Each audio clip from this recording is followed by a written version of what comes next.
Bismillahirrahmanirrahim. Assalamualaikum warahmatullahi wabarakatuh. Asyhadu an la ilaha illallah, asyhadu anna Muhammadar Rasulullah. Allahumma sholli ala sayyidina Muhammad wa ala sayyidina Muhammad. Kama sholaita ala sayyidina Ibrahim wa ala sayyidina Ibrahim bil alamina innaka Hamidum Majid. Sebelumnya kita panjatkan dahulu doa kepada Gusti Allah Agung untuk saudara-saudara kita yang telah memberikan sholawatnya kepada channel dakwah ini, sehingga channel ini dapat dengan setia eksis hadir dalam ruang-ruang diskusi kalian semuanya dimanapun kalian berada.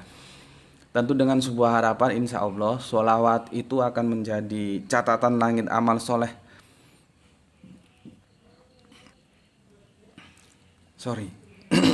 Tersedak bagi mereka dan keluarganya kelak, dan insya Allah akan terbalaskan dengan balasan yang jauh lebih baik lagi ya.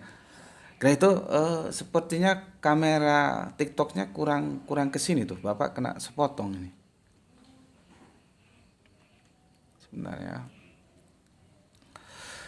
Harapanku sih bagi yang bersolawat memberikan konfirmasi ya, tapi ya gimana lagi, kadang-kadang ada yang nggak mau konfirmasi supaya aku bisa berterima kasih. Kalau di sini kan terima kasihnya secara publik, secara umum ya, maksudnya secara japri lah ya, jaringan pribadi atau DM ya gitu ya.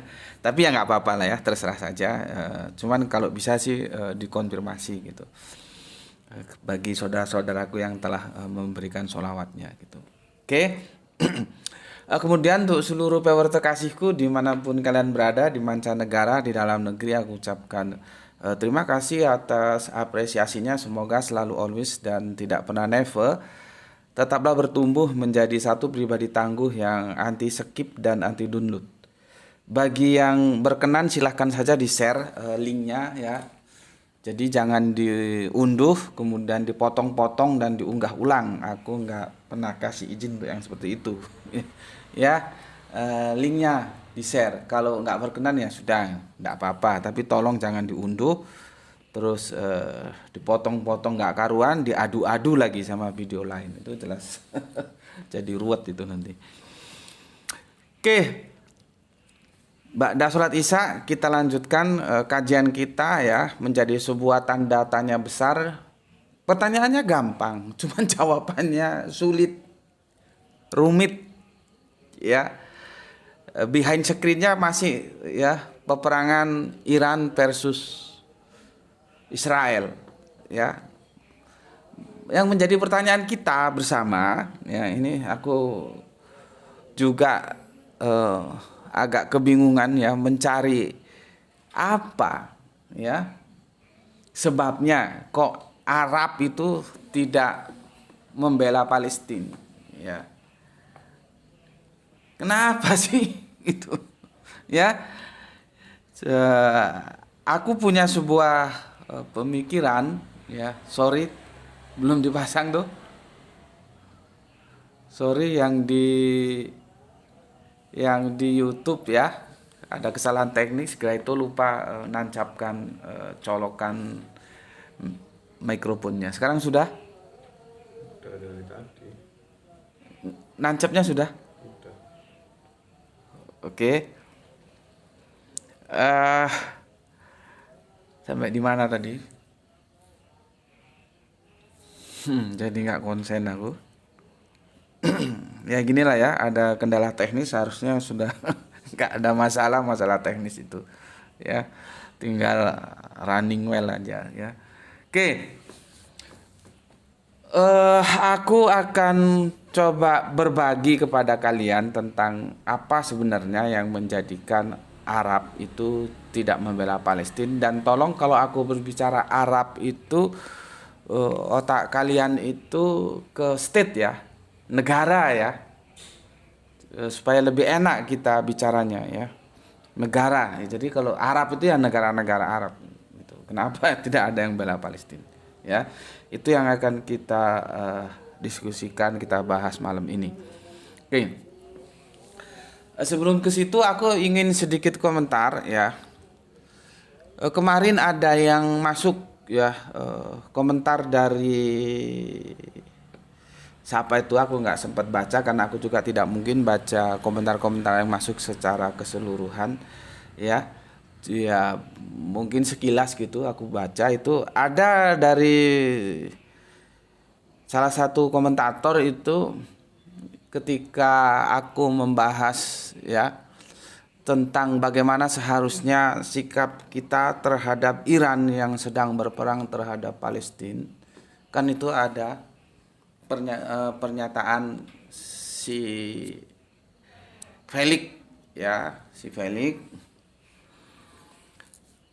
itu di kajian yang pertama ya. Pertamanya itu begitu ya. Kalau kalian nonton video kajianku yang tidak ada pembukaannya langsung ke tajuk, itu berarti sifatnya insidental ya. Kalau ada pembukaannya itu yang reguler gitu. Oke. Itu kan udah 2 kali itu. Ya. 2 kali. Yang pertama sudah, kemudian yang kedua. Itu komentarnya ini yang di kedua itu. Karena aku menghadirkan sosok ya, aku nggak bisa sebut nama, nanti aku jelaskan kenapa aku nggak sebut nama ya. Aku hadirkan itu sebagai sebagai komparasi, sebagai data pembanding sehingga permasalahan itu menjadi jelas gitu loh. Ya. Jadi jangan dibilang seperti di komentator sampaikan itu aku mengadu domba. Namimah, mengadu domba. Ya. Kamu dan itu dua-duanya nggak mungkin benar, nggak bisa sama-sama diterima sebagai kebenaran. Satu benar, satu salah. Dua-duanya benar nggak bisa. Logika berpikirnya aja kalau dipercaya semua itu omongannya ya salah. Kalau kita azasnya kebenaran loh ya. Sebabnya kan yang dipercaya itu juga belum tentu benar. Kalau azasnya kebenaran harus salah satu, karena 2 itu diametral. Lah aku tampilkan itu sebagai kelengkapan data, bukan mengadu domba. Gitu loh. Ya, paham ya? Ini kemarin ada PT Anyaran kata orang Jawa ya. Ayam baru masuk, mungkin baru sekali ini lihat kajianku, terus komentarnya yang tidak tidak seperti itu seharusnya. Ya. Aku ini ya tahu dong. Resikonya mengadu domba itu dalam agama kita itu berat. Untungnya sudah kagak ada, dosanya berat.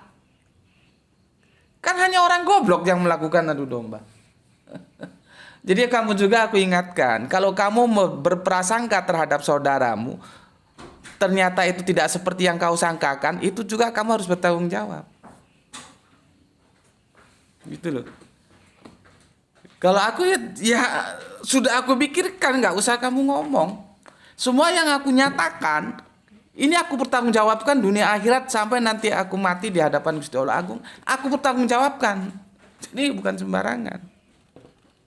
Gitu loh ya. Begitu juga. Aku kasih ingat kau. Kalau kamu berprasangka terhadap saudaramu, ternyata saudaramu tidak seperti yang kau prasangkakan, ya kamu akan dituntut. Karena aku tidak seperti kau persangkakan sebagai orang yang mengadu domba. Enggak begitu. Itu kelengkapan data. Penyeimbang gitu loh. Bahwa yang disampaikan itu enggak benar. Kalau Iran itu tidak punya kepedulian terhadap Palestina. Gitu loh. Kan harus ditampilkan datanya. Kalau enggak ditampilkan gimana? Jadi jangan menuduh orang mengadu domba. Matamu goblok we, asu we. Ya. Bismillahirrahmanirrahim.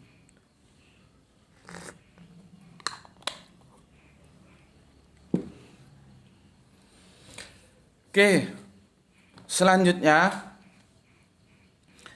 aku tadi bukan tadi. Kemarin teleponan sama sahabatku dan terima kasih ya bosnya Ayah Sophia.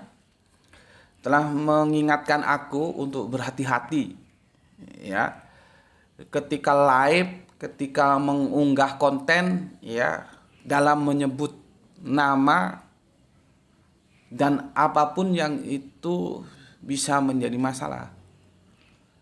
Karena ada tadi dijelaskan 2 channel yang akhirnya ditutup karena menyebut nama yang tidak dikehendaki oleh channel itu. Gitu. Padahal kan aku sudah bilang yang namanya kajian akademis itu harus objektif dan harus jelas gitu loh. Cuman akhirnya aku menjadi tidak begitu bisa juga memberikan kejelasan kepada kalian. Jadi nanti aku mungkin sebut inisialnya saja. Ya. Kalau mau aku sih ya blak-blakan. Ya alhamdulillah kajian kemarin kita blak-blakan dan aku sudah minta apa ya? Minta kebijaksanaan TikTok dan YouTube lah untuk tidak dibredel gitu. Alhamdulillah tidak dibredel ya. Tapi demi kehati-hatian disarankan aku untuk tidak menyebut secara lengkap gitu loh ya. Karena ada 2 channel yang dibredel gitu. Ya resikonya ya begitu. Kalian juga akhirnya masih mencari-cari yang dimaksud Gus Betik yang mana kan begitu ya. Oke, jadi nanti aku tidak sebut nama, mungkin inisial ya supaya lebih aman lah gitu ya, mau bagaimana lagi. Ya oke. Kemudian lagi seperti yang aku sampaikan, nggak tahu karena HP-nya sudah lama atau gimana, cuman ini HP kameranya masih bagus. Dia kalau kan ini aku pakai 3 kamera nih, 3 HP nih ya. Live TikTok 1, live YouTube 1, record 1 yang untuk unggahan reguler. Yang kemarin itu 2 jam kita live, yang direkod itu rusak filenya. Setelah kita perhatikan memang kalau sudah di atas 1 jam dia rusak. Kalau nggak rusak hilang sama sekali filenya. Aku nggak tahu ya. Mungkin ada teman-teman yang ngerti, yang pakar-pakar handphone, IT dan segala macam apa gitu. Dan ini sudah kita antisipasi, semua file yang nggak perlu kita hapus, jadi kita kosongkan. Semoga ini bisa ya. Jadi memorinya ini kita beri 25 GB untuk malam ini. Semoga tidak rusak filenya ya. Karena apa? Unggahan reguler itu unggahan yang hasilnya itu bagus. Hasil baik itu audio maupun videonya. Jadi kalau di live-nya nggak jelas, maka di audio dan video yang di reguler itu lebih jelas gitu loh. Makanya kan setelah live nanti yang di reguler itu dibagi per setengah jam. Kalau 1 jam berarti 2 seri oleh karena itu ya. Semoga saja ini nggak rusak ya. Kalau rusak ya nggak bisa. Jadi untuk yang kemarin kita kaji dari Babilonia sampai ke Yerusalem, yang edisi reguler, yang unggahan harian itu tidak bisa diunggah, tidak bisa disampaikan kepada semua pemirsa karena rusak, filenya rusak ya, rusak sehingga nggak bisa.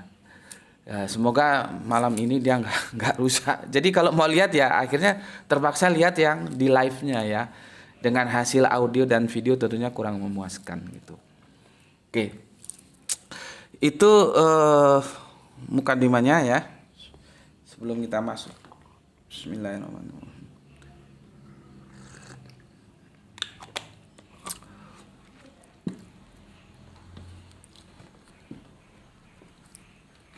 Nanti dipersiapkan ya Quran surat 3 Ali Imran 103, Quran surat 3 Ali Imran juga 112 ayatnya, Quran surat 2 Al-Baqarah 183, nah itu yang menjadi stressing point kita ya. Kemudian surat Al-Anfal surat 8 ayatnya yang ke-63. Jadi ada berapa ini? Ada 1 2 3 4 ayat Al-Qur'an yang akan kita bahas gitu ya. Oke. Hadis ya nggak tahu nanti ya hadisnya perlu kita tampilkan atau enggak. Sementara itu dulu ya. aku sudah sampaikan pada waktu itu menjelaskan tentang kebangkitan ya. Kebangkitan ya. Tapi itu tidak dalam pika tersendiri loh ya. Dia akan sering gitu menjelaskan, nah dia masuk di situ gitu ya. Kebangkitan. Di tempat kita ada Partai Kebangkitan Bangsa yang itu digagas oleh almarhum Gus Dur, semoga Allah merahmati tidur panjangnya, yang kemudian bermasalah dan kita sama-sama tahu begitulah ceritanya. Ya, beliaunya itu ya sempat juga mengenyam pendidikan ya di Irak. Ya, kalau kita tahu di sana ada Partai Ba'ath, ya, Ba'ath itu partai atau kendaraan politiknya almarhum Saddam Hussein yang semoga Allah merahmati tidur panjangnya juga ya. Jadi Ba'ath, kebangkitan, Partai Kebangkitan. Apakah almarhum Gus Dur terinspirasi partainya Saddam Hussein? Tentang nama ya, tentang nama aja. Kalau tentang visi misi ya biarlah, nggak usah kita bicarakan ya. Apakah terinspirasi itu atau tidak ya aku nggak tahu. Yang jelas kan Gus Dur pernah mengenyam pendidikan di Irak sana ya. Dan partainya Saddam Hussein, semoga Allah merahmatinya ya, begitu juga Gus Dur, sama-sama telah berpulang ya. Semoga mereka selalu dalam rahman rahim Gusti Allah dalam tidur panjangnya. Partainya itu namanya Partai Ba'ath. Ba'ath itu kebangkitan gitu ya. Bangkit gitu. Oke. Kalau di Inggris kan mungkin apa ya? Arab Spring gitu deh. Arab Spring atau kebangkitan Arab gitu. Kira-kira terjemahannya gitu ya. Nggak tahu pasnya spring itu apa tuh pasnya tuh. Spring itu apa? Tulisannya. SPRING itu. Spring itu musim panas. Musim ya. Musim ya. Sebetulnya nggak nganu dia, nggak apa namanya? Nggak letterlek ya, tapi orang memahaminya Arab Spring itu adalah kebangkitan Arab, dan sekali lagi ini sebagai sebuah negara ya yang nanti akan membentuk bangsa gitu. Arab Spring, kita tahu gimana Arab Spring ini gitu ya, gimana Arab Spring ini, karena ketika Iran ya akhirnya masuk dalam arena pertarungan ya dengan Israel ya, Arab nggak terdengar sama sekali gitu loh. Arab tidak terdengar sama sekali ya. Justru yang muncul itu ya bukan Arab dan bukan Islam. Kalaupun ada beberapa Islam ya, Pakistan ya kan, yang berpihak kepada Iran. Kemudian Rusia kita tahu jelas bukan Islam dan bukan Arab. Terus China ya, bukan Arab bukan Islam. Terus satu lagi Korea Utara, bukan Arab bukan Islam.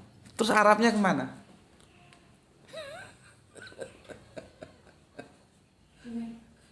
Tidur, ngorok.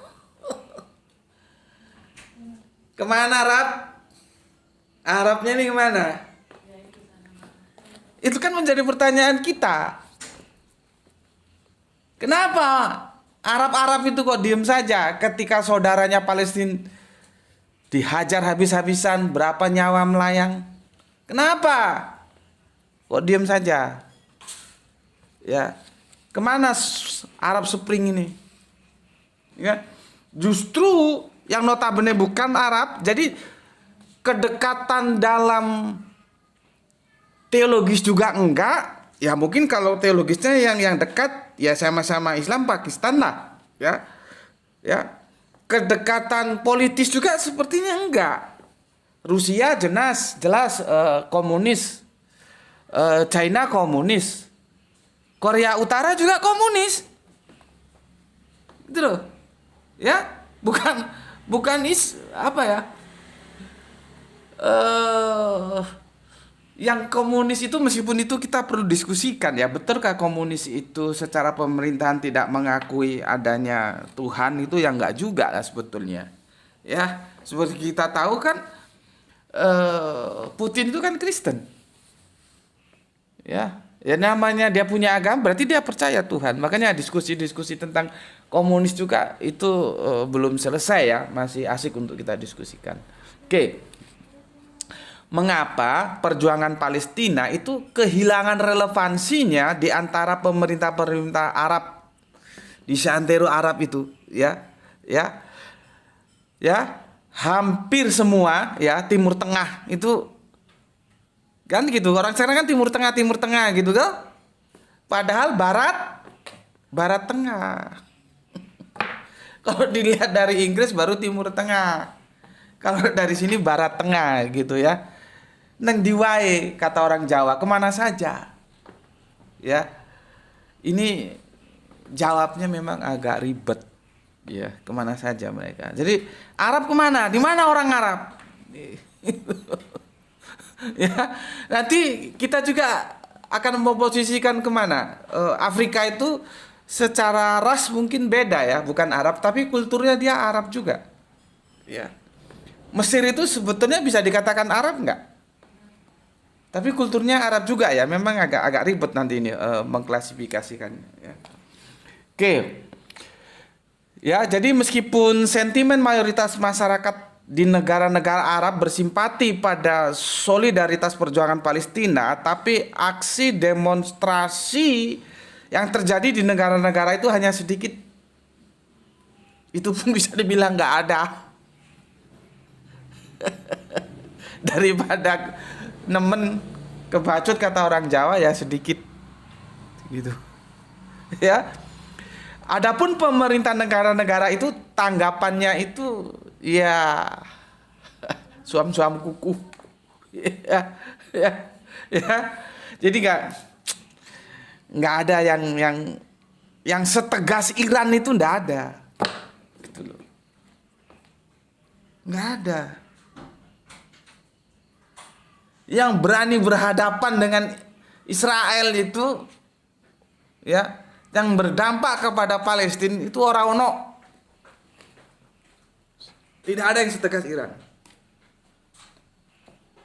Kemana mereka? Ngorok, tidur, kacau. Bismillahirrahmanirrahim. Ya, kacau memang ya. Oke. Jadi ya sejak saat gelombang perubahan sepenuhnya sebetulnya terjadi ketidakketemuan antara rakyat dan pemerintah. Kalau rakyatnya dari negara-negara Arab itu pasti membela Palestina. Gitu loh. Assalamualaikum. Waalaikumsalam. Alhamdulillah kita kedatangan tamu kita ini. Monggo Camat. Itu apa kabar? Sama siapa? Sendiri. Ayo. Apa kabar Gus? Mau live lanjut aja. Enggak langsung ini. Ya, sini tajak live ini. Duh, jadi gak enak. Ini gimana, apa kabar Gus? Alhamdulillah sehat. Kapan datang? Ya sudah 3 hari. Hari Selasa malam saya datang. Dari China. Iya, dari Cina. Langsung ke sini atau harus lewat Jakarta? Lewat Jakarta kemarin. Oh, berarti China Cengkareng. Kemarin dari Guangzhou ke Cengkareng, Jakarta, Surabaya, Malang. Kalau yang langsung sini nggak ada. Dari Malang? Oh, iya. Enggak, dari Surabaya. Surabaya ada Guangzhou sekarang. Ada beberapa bulan yang lalu sudah ada penerbangan langsung. Cuma saya kebetulan waktunya tidak pas sedih. Gimana Gus, apa kabar ini lagi? Bahas apa ini? Monggo. Sehat ya? Alhamdulillah sehat. Alhamdulillah sehat. Lama ini tidak ketemu. Iya. Saya kangen ini sama. Saya ketemu narasumber ini nanti bisa. Topik apa? Topiknya gini loh. Nggak apa-apa ya, kita ngobrol sekalian ya. Beliau guru saya. Jadi gini, Nah, kalau teman-teman panggil Ustadz Ahmad, kalau aku karena sudah akrab panggilnya Cak Mat gitu ya. Iya, iya. Tapi nggak mau dipanggil Ustadz. Gini Cak Mat. Ketika kemarin Iran ya akhirnya bertemu dalam suatu titik pertarungan dengan Israel ya. Dan kita tahu kan, kalau menurutku Iran itu Islami banget karena dia menyerang karena diserang toh. Di Al-Qur'an juga kan begitu. Kita itu bukan ofensif tapi defensif gitu. Defensif gitu loh. Ini teman-teman Islam kalau ada yang tanya bagaimana perang dalam Islam kan sudah aku jelaskan, harus bisa menjelaskan gitu loh. Makanya kalau ada video bilang Islam itu agama perang itu goblok gitu ya. Suruh baca Al-Qur'an yang jelas ya. Oke. Gini sama. Ketika akhirnya mereka masuk dalam dunia pertarungan, peperangan. Kemana Arab dalam konteks nation ya, negara ya. Kemana negara-negara Arab ini? Kok justru yang hadir itu, dan itu belak-belakan loh ya. Rusia, ya, China, Korea Utara, Pakistan. Ini yang jelas lepas dari teritorial Arab gitu loh. Ini ada apa gitu. Sementara kita bisa tahu Arab Spring ya. Arab Spring itu ya kebangkitan Arab lah. Ya. Akhirnya kan mandul gitu. Akhirnya mandul gitu. Nah, mungkin Cak Mat bisa kasih pandangan atau aku selesaikan dulu. Ya lanjut aja nanti. Aku lanjut. Oke. Minum. Minumnya apa dulu? Sopo ae kombe. Iya, aku dikasih kopi dari Palu ini. Oh ya? Iya. Yang Arabica ini. Anu Ustadz Ahmad. Iya, kopi satu.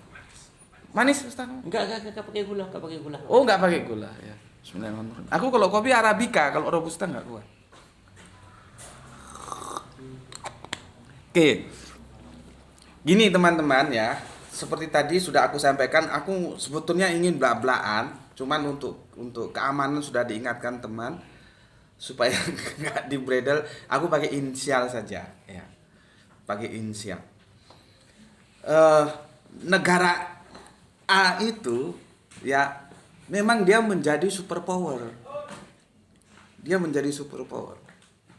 Ya. Apapun yang tidak tunduk terhadap dia mesti diselesaikan. Gitu lah. Ya, contohnya kan aneh, dia punya nuklir tapi ngelarang orang punya nuklir itu loh. Itu kan logikanya kan nggak nyambung gitu loh. Ya kalau memang sudah mau aman, sudah mau damai, ya semua nggak boleh punya. Jadi ada egaliter. Gue nggak tahu dulu waktu PBB bentuk itu gimana. Kok ada hak verifilik. Hak vetonya itu kok bisa keluar gitu loh. Privilege-nya itu. Harusnya kan sama. Kalau nggak boleh sudah nggak boleh. Nuklir hanya boleh untuk dunia humanisme, bukan untuk senjata perang yang sifatnya menghancurkan. Itu bagus. Gitu loh ya. Contohnya aku agak mundur ke belakang sedikit ya. Reformasi kita. Ya. Itu sebetulnya mereka menghendaki. Aduh ini hujan, semoga hujannya gak deres karena kalau deres kita gak bisa lanjut, mesti rame ini. Karena aku pakai spandek. Ya, kita seharusnya itu tidak menghendaki Pak Harto itu turun. Karena Pak Harto sudah melanjutkan estafet berikutnya dan dia sudah mulai pilih orang untuk menggantikannya. Kita reformasi dan ada tokohnya. Ya paman tinggal nonton saja. Tinggal nonton, ngapain gue turun tangan? Dia tinggal nonton. Dan akhirnya keluar. Karena apa? Karena Pak Harto sudah menghijau. Gitu loh. Alasannya apa? Bisa kita lihat. Pertama dibentuk ICMI. Gue masih mahasiswa saat itu. Ikatan Cendekiawan Muslim Indonesia. Dibentuknya berapa masjid tuh dia bangun? Amal Bakti Muslim Pancasila. Ya, terus pengkaderan ustadz. Ya si paman nggak mau karena Pak Harto sudah menghijau. Ini harus diselesaikan. Kita kemaruk kata orang Jawa. Reformasi akhirnya seperti sekarang dan sampai sekarang ini Mana itu pakar politik? Ngomong ke gue. Bisanya kan menurunkan. Bisa, misalkan aku nuntut, kamu turunkan Pak Harto ya. Iya, aku minta cari no ganti. Nggak usah melebihi. Seperti dia aja. Seperti Pak Harto aja ada. Bagaimana pertanian, ekonomi, kesehatan, pendidikan tertata gitu. Soal salah-salahnya ya jelas ada lah. Aku juga bukan kultus. Yang salah ya kita bilang salah, yang benar kita bilang benar. Ada nggak? Akhirnya kan nggak ada. Seperti sekarang ini. Sekarang ini kalau kita mau jujur, ya enak zamanku toh. Enak kembali ke masa lalu toh. Gitu loh. Kita nggak tahu kita dikerjain. Nah, begitu juga. Ini nganu Camat. Analisaku ya. Analisaku. Dengan kacaunya dunia Arab saat ini, itu kenapa Arab itu kok nggak mau bantu Iran ya, minimal support moral lah, nggak usah amunisi kok nggak mau. Kalau hadis kan begini, cinta dunia takut mati gitu ya. Mungkin kalau itu diperluas gini jangan. Adanya orang yang ingin berkuasa. Jadi penguasa-penguasa Arab itu butuh kekuasaannya langgeng. Untuk kelanggengan kekuasaan dia perlu kekuatan asing untuk melanggengkan kekuasaannya. Gitu loh. Makanya ketika dia berhadapan dengan paman mana berani. Pangkalannya paman di situ. Apa-apa yang dilakukan semua dalam kontrol paman geng-geng saja. Karena ada dua nama yang aku sebutkan. Akhirnya amblas. Siapa? Saddam Hussein. Kenapa? Karena dia tidak mau dalam under attack-nya paman. Coba. Dan akhirnya alhamdulillah aku baca ceritanya. Akhirnya yang menghakimi dia kan ya orang Irak sendiri. Akhirnya itu kan memalukan. Seorang laki-laki harus bertampilan sebagai perempuan untuk menari supaya gak ketangkap. Tapi akhirnya hakimnya itu kan ketangkap. Yang menjatuhkan hukuman mati itu. Dan dihabisi. Malu dong, kita laki-laki ya laki-laki harus dihadapi, harusnya gitu. Sampai nyamar menjadi penari perempuan berarti kan dia sangat nista sekali. Tanpa alasan yang jelas. Alasannya kan dulu sama toh. Nuklir, pembunuh massal. Nggak ada senjatanya. Seharusnya kalau kita pakai logika waras, kalau sudah menuduh orang dan tuduhannya tidak benar dan rumahnya dirusak, maka yang dilakukan minta maaf. Dan bangun kembali itu rumah yang sudah dirusak. Itu orang punya etika pergaulan.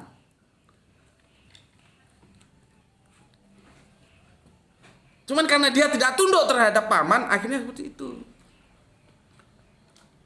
Bicaralah, seperti tadi aku bilang, ini Arab atau bukan. Tapi kalau secara kultur dia Arab, sebetulnya dia Afrika. Siapa dia? Kolonel Gaddafi. Dia ngomong nanti nggak lama di antara kita tinggal nunggu waktu. 6 tahun kemudian dia. Pada saat itu aku lagi di Sumatera. Dan aku menangis melihat bagaimana jasadnya itu disandarkan gitu. Sangat sekali tidak hormat. Ya, karena apa? Aku masih ingat ketika semua pada diam. Muammar Gaddafi yang menentang ketika tidak boleh dibangun menara di satu negara, gue lupa itu. Semua pada diam. Dia yang menentang supaya menara itu diadakan. Ya, jadi kenapa negara-negara ini kok nggak mau cawe-cawe terhadap saudaranya Palestina yang begitu sengsaranya? Karena penguasa-penguasa negara ini ingin melanggengkan kekuasaan. Dalam melanggengkan kekuasaan itu dia harus yes man pada big bossnya. Gitu loh. Dia yes man. Kamu mau sebut mana negara Arab yang nggak yes man? Kan cuma dua ini, nah akhirnya selesai. Nah, lahirlah satu bangsa, Iran yang Parsi. Dan dia seperti aku bilang tadi, ya kemarin kan sudah kita bahas, ya tata kelola negaranya itu bagus sekali. Dia mix, ya hybrid, campuran teokrasi dan demokrasi terukur. Nah, di dalam Islam, di dalam Kristen, Nasrani ya, di dalam Yahudi ya, di dalam Abrahamic Faith, semua pemimpin itu menyatu. Dia harus ulama dan umaro. Orang kalau gak ngerti agama gak usah jadi pemimpin negara gitu loh. Dan kalau kita bilang sekarang mana yang menjalankan konsep itu? Iran. Kan gue sudah jelasin kemarin. Posisi ya Kiai Ali Khomeini, gue nyebutnya Kiai ya, Ali Khomeini itu tinggi. Presiden, parlemen di bawah dia. Dia ulama dan dia umaro. Seharusnya kita begitu, tapi kita tidak. Mana Quranku? Nggak melakukan apa yang diperintahkan, akhirnya amburadul. Itu ya. Pertarungan politik seperti itu sudah ada sejak dulu. Jadi begini loh ya. Sebelum Kanjeng Nabi Muhammad itu lahir, bangsa Arab itu juga sudah tidak bersatu. Karena apa? Situasi mendukung mereka untuk menguasai teritorial padang pasir itu. Di situ terjadi persaingan. Jadi kalau terjadi pertikaian antar klan, itu memang secara natural sangat wajar.